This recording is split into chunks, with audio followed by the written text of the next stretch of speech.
What is going on, everybody? Bobby Fi with Jake Rody and Eric Sheets-Haber. We're going to be talking through this monster NFL slate. There is a lot of decisions you can make. There's a lot of ways to go, a lot of interesting spots, and then some pretty heavy chalk in some spots. So before we get into anything, I guess I'll start with you, Sheets. Sort of overall takes on the slate. Sorry for my voice. I enjoyed going to the Dodger parade, but I definitely am paying for it a little bit. And it looks like Rody's trying to get the screen fixed right now. Yeah, I think my screen's like frozen or something. Does it look bad to you guys? It's frozen, but then sometimes it pops out. There, it popped out, but it's something. Yeah, still I'm like frozen. So yeah, I don't know what's going on, but at least we can hear you anyway. Yeah, you can hear me. We'll fight through it. Yeah. So Sheets, any overall thoughts before we get into? Yeah. First of all, more so than any other week so far, pay attention to the difference between DraftKings and FanDuel. Probably the best game, one of the top games at least, is the late game, the night game tonight, which is on the FanDuel slate, the Minnesota Colts game. So if you run stuff on FanDuel and say, "Whoa, I'm getting guys I don't remember what played on DraftKings," it's because that's the case, and I'm kind of in agreement with that. I do like that game quite a bit on the FanDuel slate. My overall view on the DraftKings slate is, well, a lot of it's kind of personal stuff that I wanted to kind of work through as far as like what different things that I've done wrong, different things that I just feel I should do differently as far as my approach overall. When I was thinking about this slate earlier this week, I feel as though I should probably, on the one hand, make a kind of a lower, smaller player pool. I mean, it's so hard to get it right anyway. You know what I mean? Like I'm thinking of of just chopping out these guys that I've been getting like 3-4% of or whatever it is. Now I know that they'll get there sometimes, but just kind of just giving more the eye test of some of these guys that I'm playing and just kind of like scratching stuff out if I don't really need it. That's one thing. Second thing is, as you mentioned, there is quite a bit of chalk and there's quite a bit of news, I think, that could still impact the slate.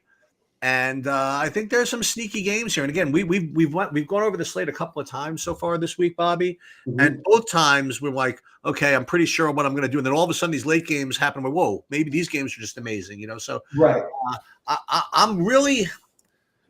So I don't know what I want to do. I don't know if I want to do a lower player pool, which I was expecting to do. And then I was thinking of doing something else. I was thinking of just, instead of taking chances that way, just kind of forcing in like game stacks instead of like trying to get the freaking one-offs right, like all over the freaking place, especially in the lottery. Like in the big buy-ins, I'm gonna run my projections, I'm gonna run my sims, and I get what I get. I don't get upset, as you like to say to your children, right? But in the Millie Maker, I think just to try to win the battle of one-offs is a tough battle to win, So I'm gonna really try to make sure I get stacks and even some game stacks and stuff like that. Even if it means maybe like averaging like a lower return, you know what I mean? Like for the slate, maybe take a shot that at least if something works out, I have a shot to be live. So that was my first of all, overall take on the slate. And second of all, my just kind of overall thoughts on what I wanted to do, I think. Yeah, I think that makes a lot of sense. I actually find myself agreeing more even so this week. That there are some games that I think are going to get a little wild today, and we'll get into them. But you take, none more so than the Dallas Atlanta seems just like a great place to be exposed. And I understand it's going to have some ownership, but I think just going hardcore stacking that game is probably not a bad idea. What about you, Rody? What are you finding for this slate? And then we'll get into the quarterbacks and talk about stacks. Yeah, I'm pretty spread out on the slate as well. I'm getting different stacks. I'm kind of, a lot of good running back options. It leads me to a couple of these cheaper receivers. So maybe just kind of figuring out my stacks is hopefully what I'll do on the show, and then get it condensed for my main lineups a little bit more. Because for MME, I built like every quarterback. I like a lot of the games. I do like the Dallas Atlanta a lot. The Packers game, I'm kind of off now. That's really bad weather, so make sure you guys look at that. It's supposed to rain the whole time. Wind gusts to 30 miles an hour, so I'm a little worried about that. I did build a few Packers stacks earlier, but I'm a little worried about that game more. But yeah, we'll get into it. I also have a kind of a special for you guys today. I'm going to try to do something. It's going to be hard, but there's a technique that I use in MMA, which I like using, and I'm going to try to do that for some NFL, and I'll get to it when we get to one of the positions. It's a little harder because MMA, there's no correlation between like one fighter to another. Right. They're all separate fights. So when you make a decision like I'm going to suggest, you might screw up your correlations. But I think I kind of like it. And we'll get to it, I guess, when we get to one of the positions. Yeah, and I'm going to make some change. You also mentioned the thing about the news. I think we're going to look out for that. I just started sharing my screen because just to go through each position. But I promise my builds are going to end up looking different than what they are right now. There is still some news to wait on, and I haven't exactly gotten where I wanted. But well, what news are you waiting on? You want to give everybody a quick summary before we? I don't really want to do a summary of it because Pollard is the main one. Etienne is more just like that makes Bigsby more in play, and I like that game. Right. But I think that in both cases we're kind of expecting them to play, and we actually did get a couple of guys out, but it's mostly it's not like it's not like there's like a huge amount of anything. Brian Thomas is another big piece. Puka, but I think he's going to play. Tyler Boyd, Leggett, Amari Cooper. So we'll get it all in the next bit, and then as we it happens more in the NBA than NFL. But every now and then you get a weird late news, and we've had some illness stuff lately in the NFL where guys didn't end up playing and we thought we're going to play. So we'll keep an eye on that, but the news we'll probably get in the next 45 minutes or so. Okay. But here's what I've got as quarterbacks, and you guys will see what sort of where my exposure is currently. You can see it's pretty. I've got 18 different quarterbacks, but by far the most overweight on the most chalky quarterback. But I love Dak today. I'm a little worried. What if they just get waxed? That's like my only fear. But I think that you're still going to get some garbage time points. I think there's a big enough ceiling for Zach and a pretty high floor. So he's my highest owned. You can see I'm kind of spread out after that. I did want to force in some of Daniel Jones, who Sheets we talked about earlier in the week. I wanted to force in some of the Cousins on the other side of that game. I'm going to be a little higher on Stafford than everybody else is. And Jalen Hurts, I want to be over the field on because I want to be over the field on both Hurts and Trevor Lawrence, which I want to make sure I'm getting enough of. And I don't currently have this. 6% right now. But I'm going to make sure I have exposure to those games quite a bit. How about you, Sheets? What are you getting as far as quarterback goes? And then I want to shout somebody out, and I love shit like this. Okay, so as you guys all know, I mean, maybe you all know, maybe you don't. There was like a huge shakeup at Roto Grinders this week, and like a whole bunch of people got let go. The least famous of them being like all the HR staff who works like really, really hard there. Yeah, nobody knows they're not famous or anything like that, but they work just as hard as everybody, and like those guys got no publicity anyway, but that's part of the company, and I want to talk about Squirrel Patrol for just a second because he's one of the best out there. Yeah. And the reason why I love this story is literally the next day after he got laid off, he won everything in the NBA DFS streets. He won like 100K in FanDuel, awesome. like 80K in like DraftKings. Oh, I saw that. That's what the Narrative Street post was about. I get it. Yeah. Oh, yeah. And it was just awesome. It was just literally awesome to see. And the reason I mention it is I'm also going to shout him out again and shout out a guy that I shout out earlier. And that would be now I forgot what I was going to say. He was on with JM to win, and JM to win had a really, really good take again. And dude, I swear to you, my brain has just fried. And I completely forgot what I was going to say. Yeah, you're good. This is so sick. Dude, this is like the ultimate, what do they call like old man syndrome or whatever it is? So now people are literally going to have to watch his whole video to talk about what I was going to talk about. So I guess I'll just get into the quarterbacks. Maybe it'll come to me, but yeah, the Daniel Jones seems to make sense. The Dak Prescott thing seems to make sense as well, specifically straight with what's his name with Neighbors. Mm-hmm. And that certainly makes sense. Oh, I know what he's bringing up. Okay. This is like an amazing stat that he's like the only one that brought up. And I'm sure you know it instinctively, but this is like the first time or maybe the second time, whatever, that Stafford has had all his guys. Yeah. Okay. Like Nakua and Kupp and Kyren Williams. And if you carve out just the games that all three guys were in, he's basically like QB3, like in the whole league. Right. Like, right. And I'm totally stealing that take, and I'm totally down with it. I really like the Rams this week. I don't know how you could play them, really. Right. They're all expensive, but between what's his name, Metcalf being out, making value on the Seattle side work. I think that game could be really, really good. Okay, so at least I got that out of the way. Yeah. I currently have Daniel Jones as top owned for now, but I'm going to be messing around. I also grudgingly have the Jameis Winston owned. I don't like that at all. I just don't. I don't like playing Tillman off of that. I just don't like any of it. But that's what I have right now. I have 10% or more of Tua. That seems to make sense to me. And I have like more than 10% of the other side of that Atlanta game being Kirk Cousins. So those are my top guys: are Daniel Jones, Jameis Winston, Kirk Cousins, and Tua. If I'm going to be, correct about doing game stacking, I have to think that if I'm going to play Daniel Jones and do some of that, maybe I should play Jaden Daniels on the other side and do some of that as well. So that's pretty much what I got a quarterback. What about you, Rudy? Yeah, I like all the takes by those takes. Go ahead, Rudy. Yeah, I mean, I like all what you said there. I really like that Seattle game a little bit. Geno's cheap too in that game, but I do like the idea of playing Stafford with his pieces. I mean, that's a cheap game to get exposure to with Metcalf out. I really like the running back in that game. Running backs, we'll talk about that next. Dak's a big quarterback. I like at 6'3". I like Kirk Cousins at 6'4".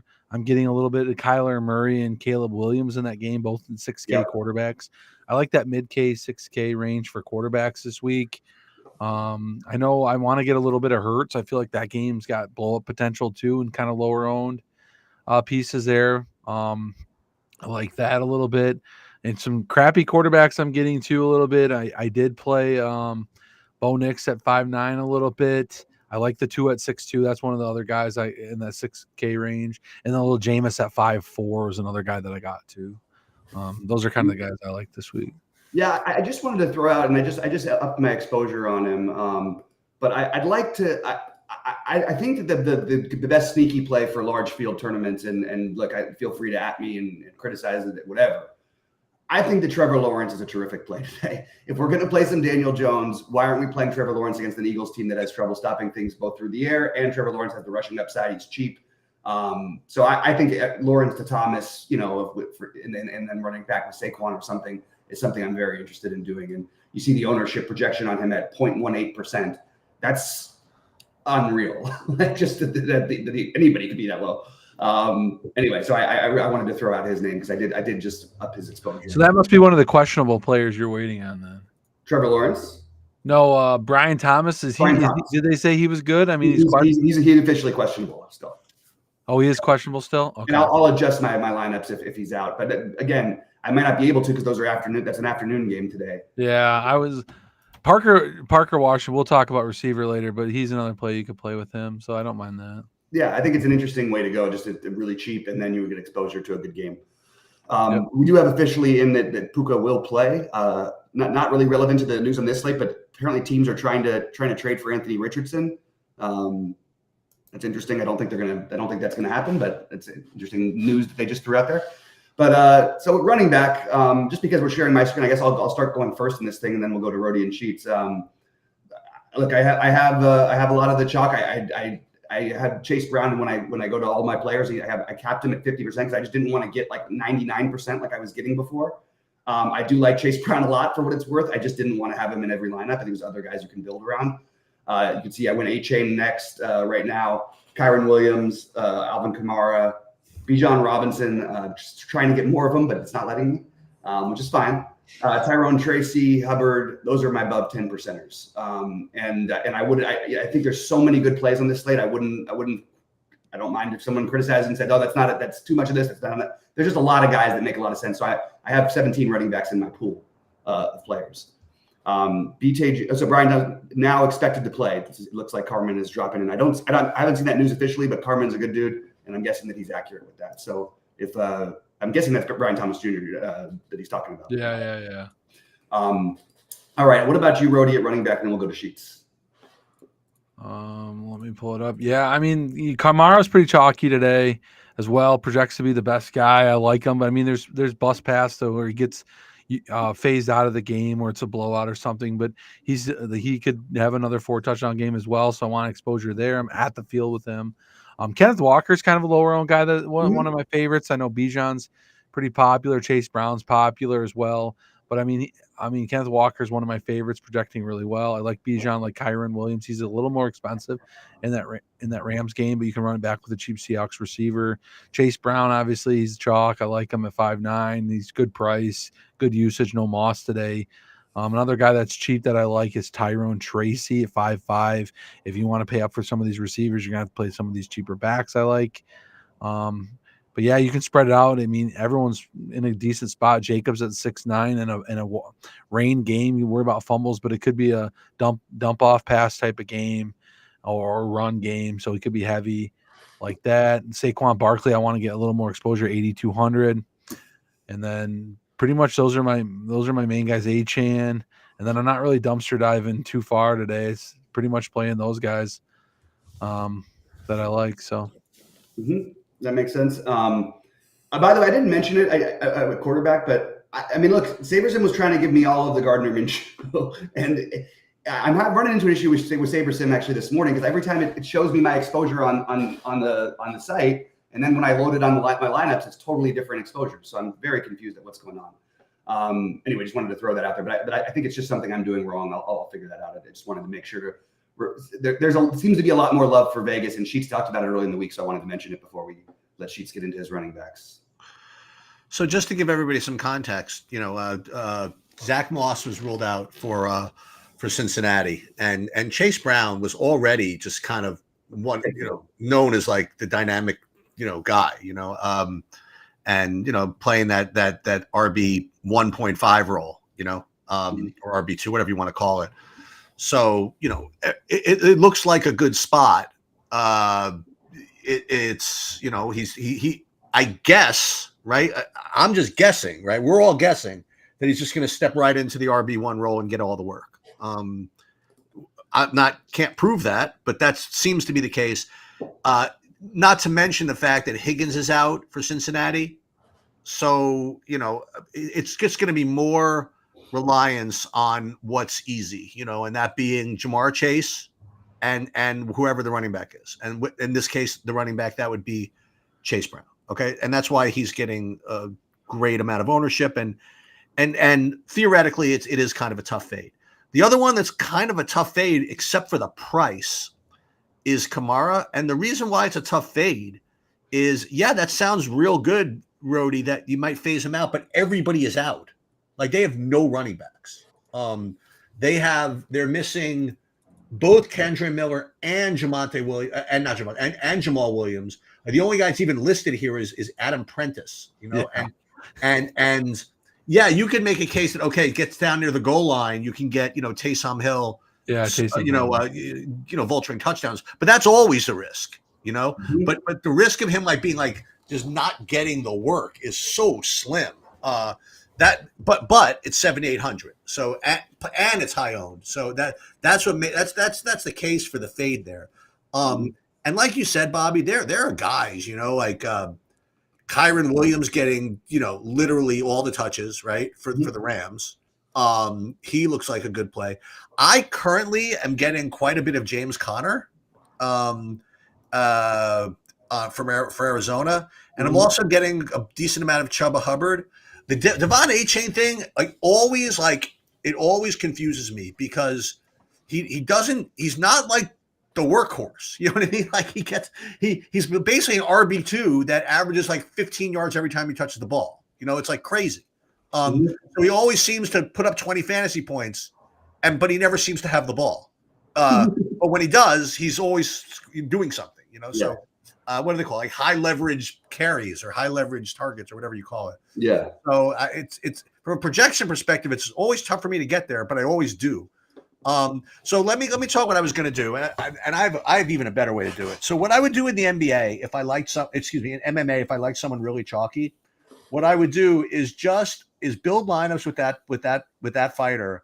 And then just pivot to someone that's really kind of around his price range. That's the optimizer is just going to get more of, going to get less of, and just kind of go with that, even if the projection is not quite there. And the original one I was thinking about was Tyrone Tracy to pivot off of Chase Brown, right? Mm-hmm. There are two issues with that. Number one is not exactly Tyrone Tracy going to be like unowned, right? The second thing is you're giving like 400 to do that, and that's a lot to give up in football. It just is. So when I was looking through my projections or whatever, I found a guy who's like actually like a point or so even projected higher than Tracy, who's going to be probably half the ownership, that people are kind of afraid to probably click because of maybe the game script. But I have Alexander Madison at like really low ownership at a very similar price to both Chase Brown and Tyrone Tracy, which is why he's going to get just I think just completely ignored like by the optimizers, especially the optimizers are going to sweat a point. You know what I mean? Like he's a point lower than a couple of guys, so they won't play him at all. I don't know, but in the Millie Maker, I just think that's good DFS policy, to do something like that. So I'm gonna throw Alexander Madison in. Admittedly, not the greatest game script in the world, but Cincinnati just gives up shit, So I don't know. That's gonna be kind of like my hoodoo running back play. Yeah, we just got news that Brian Robinson is out today, by the way. So for Washington? Yeah, so that makes Eckler look like a better play. Now, just the one warning I would say is that he's not necessarily a ground and pound, we're going to give you 30 touches type of thing guy either. Even when he was out last time, I believe Eckler only had 10 touches. Or no, maybe that was McNichols had 10 touches. Eckler actually had more, but not many. Like it was like close between he and McNichols. So just a little beware. I'm going to still play some Eckler, but I wanted to throw it out there that it may not be the automatic. What do you think he's going to project? Like I had right now before this news, I had Robinson with 12 and Eckler with 9. I mean, you can't give Eckler like all of Robinson's, but you can give him like more than Robinson would have because there's no backup. Yeah, I think. Yeah, but I would give McNichols like more. I mean, that almost makes him viable at 4. Is he like legit? I mean, he's like going to legit get stuff. I mean, they were almost like splitting work. He comes really? in a lot of work too, That is the one thing, and it's interesting. Yeah, I'm curious to see. We'll see what the projections say in a little bit about it. I got a couple of other comments on running back. Again, just to be on the lookout for it. So Tony Pollard, they expect to play. I guess. I don't know if it's official yet.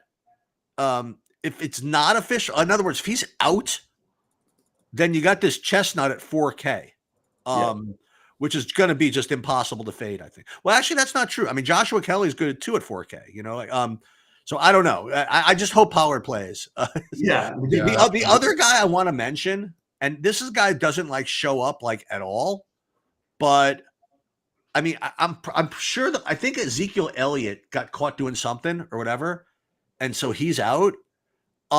This Atlanta game is a 50 freaking point total, and Rico Dowdle is now just gonna be the dude, right? Is he for Dallas? Is that not right? So I expect him to be the primary back, but I don't know how much they're gonna let Dalvin. I mean, Dalvin Cook just no. So that's the other thing I was gonna say, right? Yeah. So between Rico Dowdle and Dalvin Cook, I mean, boy, if I really had it in me. Like is this a late slate game? No. I mean, if this were like a 4 p.m. slate game, I might even play some Dalvin Cook at 4,800. They really wanted it. They got him some action last time they played. And it's just going to be a game that could just go crazy. I don't know.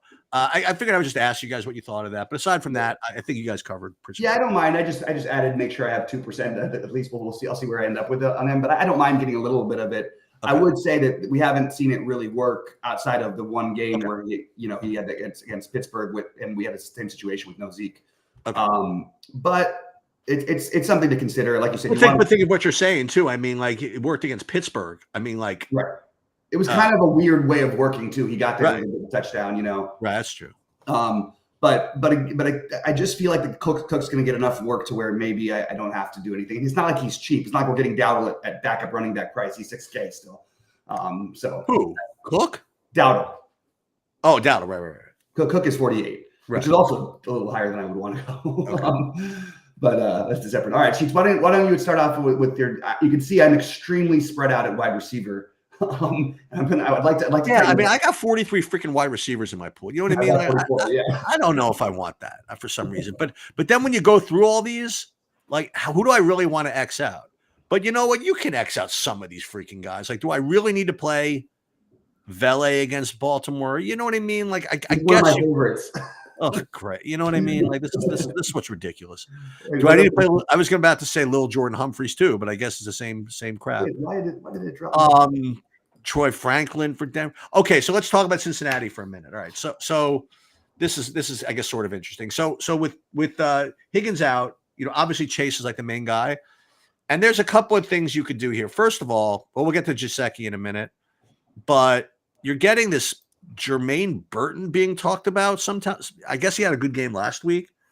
But then, if you really want to play this right, I think you'll play Eusebius coming off the 0. I think that's probably what I added just a minute ago. I think that's probably the way you're supposed to do it. But other receivers, I got Tillman again. I talked about him previously. I'm getting so much of him. It just seems like such a freaking sucker play. I don't know what else to say. Drake London, 6,700. Yeah, I guess. Malik Neighbors, I already talked about that. 70. It's a tough price to pay, but I don't know. He could be good. Olave against Carolina, and then the guys that we talked about before: Tyreek Hill, AJ Brown. I don't know. I really don't know what I want to do at wide receiver. Yeah, just for what it's worth, we have Mari Cooper. Mari Cooper officially inactive here. So, ooh, okay. Yeah, so that's and so that makes Keon Coleman, I think, a much better play. And he was already starting to look good with Cooper in there now. He's stepping up a little bit. Yeah, I think he's going to end up with some decent ownership as well by the time we're said and done here. But I do. You got a 28-point total. Yeah, it's the. Yep. And we'll see. Brian Thomas, why is this is interesting that there's literally like 0 projected ownership on him, and I think he's one of the best plays on the slate. So I've got to at least get to 10% of them. Let's make that happen. All right. All right, Rody, what are you getting at receiver? Yeah, you got the spend up guys, but man, I like some of these spend up running backs today too. But if you can get it, AJ Brown in a good spot, CeeDee Lamb in a really good spot. I think Drake London's at 6.7 is a really good price and a really good spot, but they run it a lot too, so that could be a run heavy game. You got Hill in a 7.3 price tag. Everyone played him last week. He's still chalky this week, but that game could be a high scoring one with Buffalo having a huge total. Now Keon Coleman's there in that game, so you can stack it up. JSN for Seattle at 6.2. You got Tyler Lockett in that same game. I like the cheap guys there. Another couple game, I said the Chicago-Arizona game. You got DJ Moore at 6,500, but you got Keenan Allen at 5.5. Sorry. I like a lot of these secondary receivers this week, like Tolbert as well in the Dallas game. You got Shakir and Keon Coleman now. So Coleman would be technically the second. They got Shakir over him. Jacoby Myers at 5.3, that cheap price tag. Darrell Mooney is 6K as well in that Atlanta game. Lockett 5.6. I mentioned him, a secondary receiver. So you just kind of like these secondary guys. Dobbs at 5.7 over Jaden Reed if you do want to play that Green Bay game. Waddle at 5.5 over Hill. So you got a lot of these secondary guys. Parker Washington's the second guy behind Brian Thomas. You got Ray McLeod also at 3,800, cheap Atlanta piece. Jalen Coker, a value guy that I like. Just kind of going down as Andre Losavaz at Cincinnati at 3,900. He's going to be the guy that replaces Higgins. Has done well. Nobody's owning him this week. A lot of these played well when Higgins is out. That's the thing that I have an issue with. Well, he had a 0 last week. That's what I like. and I said going into last week that I ended up with more than I wanted to because there was no other value. But I was like, this has got to be the dumbest play. But now I totally agree that why wouldn't we go to him now that everybody's off? It's the and a great match. I don't know. I hate playing the Bengals. I don't do it typically. I don't have a lot of Bengals right now. I'm gonna make a stack with them probably in a high dollar just because I need to hedge. I don't know. It's wild. Yeah. And shout out to the guys in the chat for keeping us up to date on everything. This is where I'm at currently with my receivers, and as you can see, it's very spread out. I'm probably going to have to tighten it up. I don't know why I keep having to maximize the Noah Brown exposure. For some reason, they really want me to play Noah Brown. Maybe it's because I like him in general. I don't know why Sanderson is doing it, but I like the I like the Vele personally a little bit. You can play both. At this point we as much as I love Baltimore and I think they hammer them today. There's no denying that they've been just lit up through the air this season, and you got a gunslinger back there with the quarterback. So I like the idea of getting a little bit more of the to the Denver receivers than I am at right now. Even though my personal take is that game is going to be a blowout. All right, moving over to tight end sheets. Why don't you start us off with what you like? I really Did she see don't. receiver? Yeah, I did. Oh, okay. I really, really don't want to play Mike Gesicki, but it's just like kind of forcing me to. Like I don't live in a free country here. I mean, it's just tough. I mean, because you got everybody out. Actually, that's not true. Okay, so you have Higgins out. That's who you have out. And another good point that someone made, by the way, was that Gesicki, he doesn't play all the snaps because apparently he can't block. So he's gonna be running the routes when he's in there to run the routes, I guess, but he's not gonna be out there like every snap. Now again, he's only freaking 3,100, so it's annoying. And I just see it. I just see like Burrow, like just finding him like a 5 for 60. And if it's 5 for 60 and one, you needed him. And if it's 5 for 60 and not one, you could use him. You know what I mean? Like, so it's tough to fade. It really, really is. But we'll see what I actually do. Like right now, after I simmed everything, and I'm going to change everything because of the Brian Robinson news and whatever else. Right now, I'd be getting like 38% of freaking Gesicki. And then I'm getting like a bunch of Njoku. But when's the last time anybody scored a lot of fantasy points against the Chargers? Back to this thing about Cleveland. I don't know if I want to do this. Pitts, I think Rhodey mentioned them earlier, just talking about these in general, maybe or maybe not. But Pitts in the Atlanta game certainly makes sense. I'll go right back to Jonnu Smith from Miami. If you're going to play that Jacksonville thing, Evan Engram, obviously. But I got to make some cuts somewhere. Like Hunter Henry, I guess, looks fine, but I'd like to play Trey McBride, but when's the last time anybody put up that much against Chicago? I don't know. Zach Ertz. Brock Bowers. Why am I only getting like 5% of Brock Bowers? See, that's who I want to play. This is who I want to play. I want to play Brock Bowers. I want to play Trey McBride. I don't want to play Mike Gesicki. But at 3,100, I'm just getting there. And that's my struggle right now. I totally agree with you. I also do think, and I've always been a guy who kind of likes Gesicki, but this feels very fishy to me. One, they use Drew Sample also. They love Eric All, their young guy, as a blocker. Why? Because Gesicki has one big game when we don't have it. Are we really so bad that we have to just immediately react to exactly what happened last week as if that's going to happen again? And we're going to assume it's all going to be Gesicki and none of it's going to be Yosevas. And I'm going to play a little bit of Eric All. It won't give me the 4% that I'm asking for, but I'm trying to get even more of them. Why not take a shot on a totally different price tier at 2,700 and take a shot on Eric All? That would be my other take. And by the way, the not blocking thing is a real concern because this is a game that they should control, and that means they're running the ball a lot. So Gesicki might not be on the field as much as maybe everybody thinks. So I like the idea of being underweight. You can still see he's my second highest owned, but I'm about half the field on him.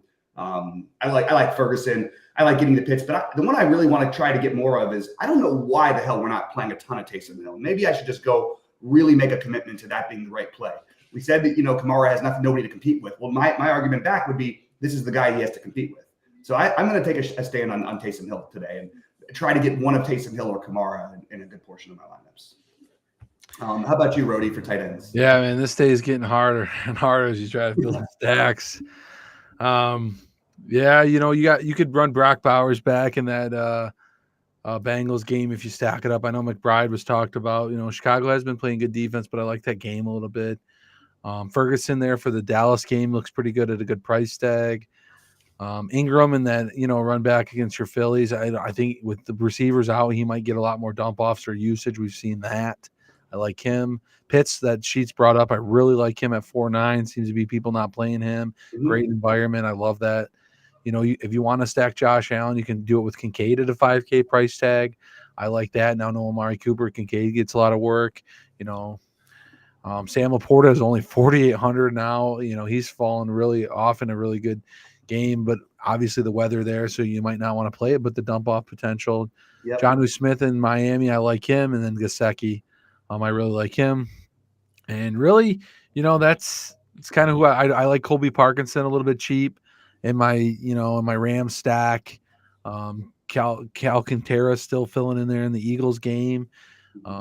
You know, so you still got some cheap guys in filling in for guys. Tucker Kraft, but bad game. Andrews at 4.2 is pretty cheap, and then Denver game passing attack too. So, yeah, I'm just gonna kind of spread it out, pick whatever fits or whatever team I stack, and play a lot in my stacks. So, see, this is my issue. You know what I mean? Like we do this, and we're going through these guys. First, I'd like to ask you: is this just bad content? Like of us going over like 30 fucking guys at every position? You know what I mean? And then I'm like, well, maybe it's just slate specific, and it happens to be a slate where it's conducive to that. You know, like at the end of the day, I'm just gonna run my freaking sims, and then what I'm gonna do is I'm probably just gonna tighten it up, and like 3/4 of the guys I mentioned are just gonna drop off. You know, so I don't think it's bad content to say we don't like a popular player and that we do like some other pivots. I guess. I mean, I just named a few guys, and you can see I'm spread out at tight end, but I think I'm spread out most at tight end because I'm in my stacks or run backs, like mostly. Yeah. So like, you know, if I do stack Philly, I'm bringing Ingram back. I do stack Jameis Winston. I got Njoku. I stacked, you know, I got McBride as my run back to my Caleb Williams, Keenan Allen, DJ Moore stack. This is the lesson, guys. I mean, like, and this is what I talk about. The lesson is, and we could talk about this, like, and I talk about this for years now, is we're going to go over the plays and who we like and what we're doing, but it's just going to come down to how you freaking construct your freaking lineups. You know, it really is going to come down to construction. Like,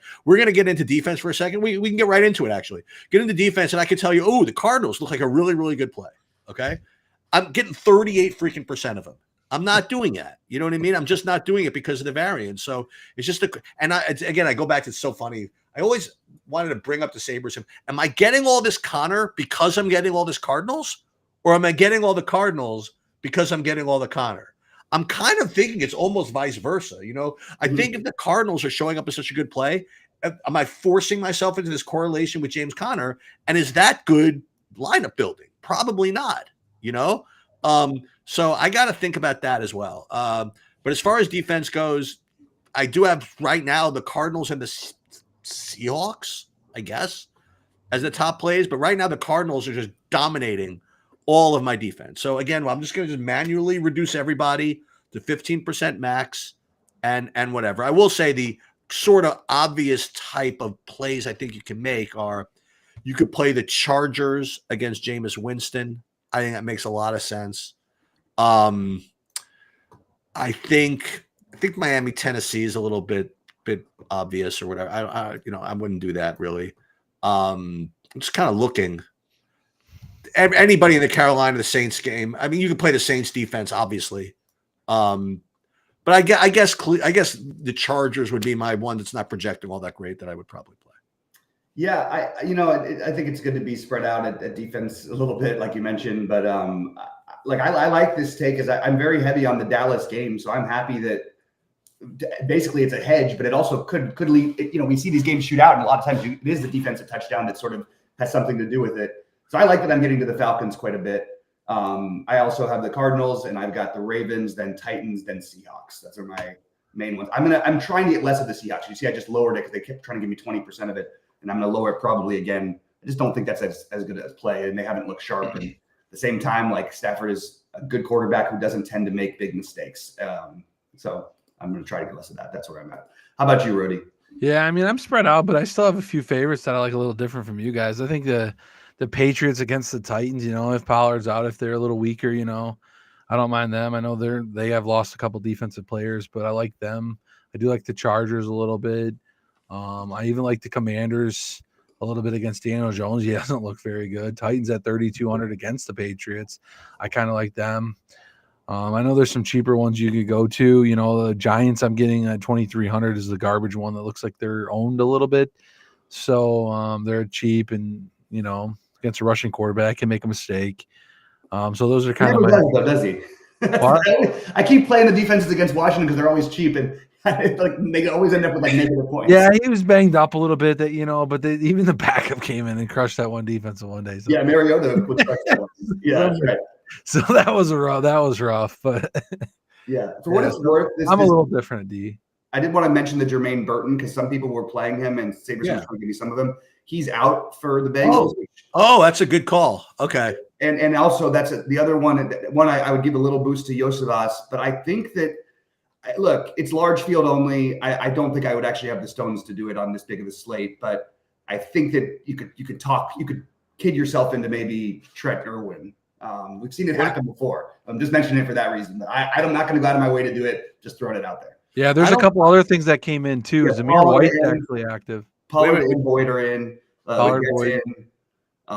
Wait, Rody, what did you say? Zamir White? Zamir White is active for week 9. It just came out. Okay. So you mentioned Madison for the Raiders. Yep, that gives him a downgrade. Yep. Yeah, I don't think it's that big of a downgrade. Well, he was not that big, but it's big enough. He was projected 2 points only. Madison's kind of taking the lead back there. Yeah, I mean, he had 2 carries in the last game, the last week. Yeah. So I'm not overly. Jonathan Brooks though against Chubba Hubbard. What was that, Chiefs? By the way, I don't think that Trent Irwin play is a bad play at all. I don't think it's particularly speculative. He's the third receiver, isn't he? Yeah, he should be. Yeah, 3K. Yeah. 3K wide receiver 3 in a pass heavy team. You know what I mean? I got no problem with that. I'd rather imagine playing him at 3K and actually getting a big touchdown pass again instead of 3,100, 4 for 50, Jaceki. Yeah, and he outscores him with one play, and then you get different with your build because you're using him. You can spend up. And then you get to play Trey McBride at tight end or somebody good. You know what I mean? Yeah. Jake Ferguson. Did you guys hear me on that? Jonathan Brooks is now expected to make season debut for the Panthers. No. Okay, so that's different from what they said earlier this week that he wasn't going to play. But what position is that? Running back. So against Chubba Hubbard, if you're getting a lot of him. Chubba Hubbard's good though. I mean, I don't think Brooks is going to take into him, is he? Yeah, he's their rookie that they drafted. I don't know much. I don't know. I mean, I think that there's definitely something happening with them trying to play the young guys. They might work them in just because of that, trying to get them reps and stuff. I don't know. And they said if Bryce Young plays well today, that Bryce Young is going to play more going forward. Going forward again. Yeah. You could see the rookie movement sort of taking over. I'm kind of, to be honest, there's some teams out there that are decent enough that could probably use Chubba Hubbard. I don't know why they don't just trade. Why don't they get trade him before this deadline? Yeah. But that's probably still makes it out for a show me game. Slick's asking about Coker. I do have Coker set as I don't feel incredibly great about it, but I do have Coker as one of my higher owned. 14%. Yeah, I like him as value too, for what it's worth. He's one of my picks I gave you. I'm pretty locked in at my value plays, and I'm pretty locked in at my running backs. I'd say I'm the most spread out at tight end when Sheets gave that spiel. So I'm pretty locked in at running back. I don't have a lot of variance there. I like my guys this week there. I'm pretty locked in. Yep. All right. Well, let's make a hot take, and I am going to or a final words, and then we'll go to me, and then go to Sheets, and then have Rody take us out here, sort of saying just whatever they think today. I'm going to go on a limb that Taysom Hill is on the millionaire winning lineup. That's my take. I think I've had that take before this year, and I was wrong, but I'm going back to it again this week. Sheets, any hot takes for you? Any final thoughts? Yeah, I'm gonna. I don't know why I'm in the mood to do this. I'm gonna shout out another content guy because I've shouted out him before. So now I forget his name too. Oh, to Brian Jester. Okay, in Occupy Fantasy. I look at him. I watch his video every week, and it's free. That's why I can bring it up. His showdown video, and they always have this. They have this model where they talk about underperforming wide receivers, right? Mm-hmm. And it's usually applicable in classic, but also showdown as well. Just guys that they think they're just should have scored more given whatever. And there was a guy that he talked about for a showdown slate a few weeks ago that I played a ton of, and he ended up busting again. Okay, so I didn't think about it. I'm like, oh crap, he's gonna still underperform. So last week he went completely ballistic. Okay, and this week, even though he went completely ballistic, no one's going to play him again. And I'll just throw it out there. It's not in the game. I didn't hear the name you said. I'm sorry about that. I didn't give it out yet. Oh, I'm sorry. No wonder. I was like, and he's going completely ballistic, and no one's going to play him again. It's a game that nobody cares about. And I'm going to just shout it out again. Is Calvin Ridley. Okay. And for those of you that think, by the way, that it was a blowout, it's garbage time. He did everything in the first half. Okay, everything. So I listen. Mason Rudolph is not the guy you would think about. New England's not the team you usually think about. Whatever. But I'll say this: if he gets 26 fantasy points again, and nobody plays him again, everybody's got only themselves to blame. So I'm going to throw that out there.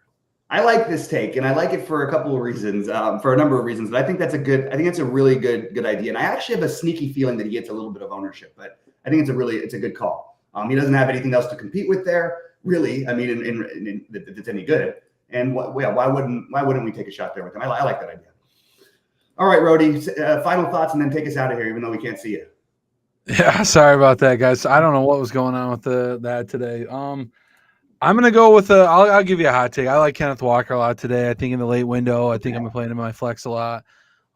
He's 7,300, looking around 12% ownership. I think he's on the Millie winner lineup. I like him a lot today in that game. So I'm gonna go with Kenneth Walker. And I hope you guys have a good slate today. And